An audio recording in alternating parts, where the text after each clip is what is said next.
Hi అండి, welcome to my channel Sai Teja fun world. ఇవాళ మనము మునగాకు కారం పొడి ఎలా తయారు చేసుకోవాలో ఈ వీడియోలో చూసేద్దాం. 1 కప్పు మునగాకు, 1/2 కప్ కరివేపాకు. ముందుగా మునగాకుని వాష్ చేసుకొని వడగట్టుకోవాలి. అదేవిధంగా కరివేపాకును కూడా వాష్ చేసుకొని వడగట్టుకోవాలి.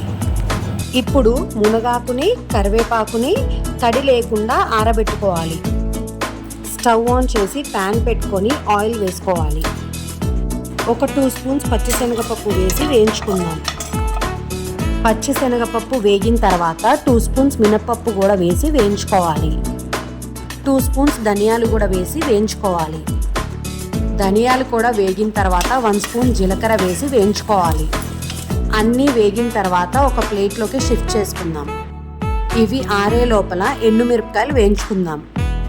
అదే ప్యాన్లో 2 స్పూన్స్ ఆయిల్ వేసి 10 ఎండుమిరపకాయలని వేయించుకోవాలి. ఈ విధంగా వేగిన తర్వాత తీసి పక్కన పెట్టుకోవాలి. అదే ప్యాన్లో 2 స్పూన్స్ ఆయిల్ వేసి మునగాకుని వేయించుకోవాలి.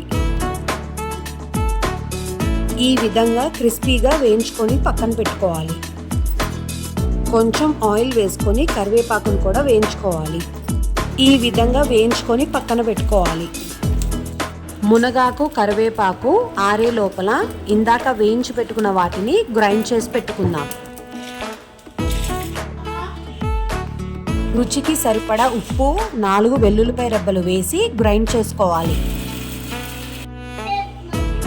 ఇప్పుడు మునగాకును కూడా వేసి గ్రైండ్ చేసుకోవాలి. అదే విధంగా కరివేపాకును కూడా వేసి గ్రైండ్ చేసుకోవాలి. మునగాకు కారం పొడి రెడీ. మీకు కూడా ఈ వీడియో నచ్చినట్లయితే లైక్ చేయండి, షేర్ చేయండి, సబ్స్క్రైబ్ చేయండి.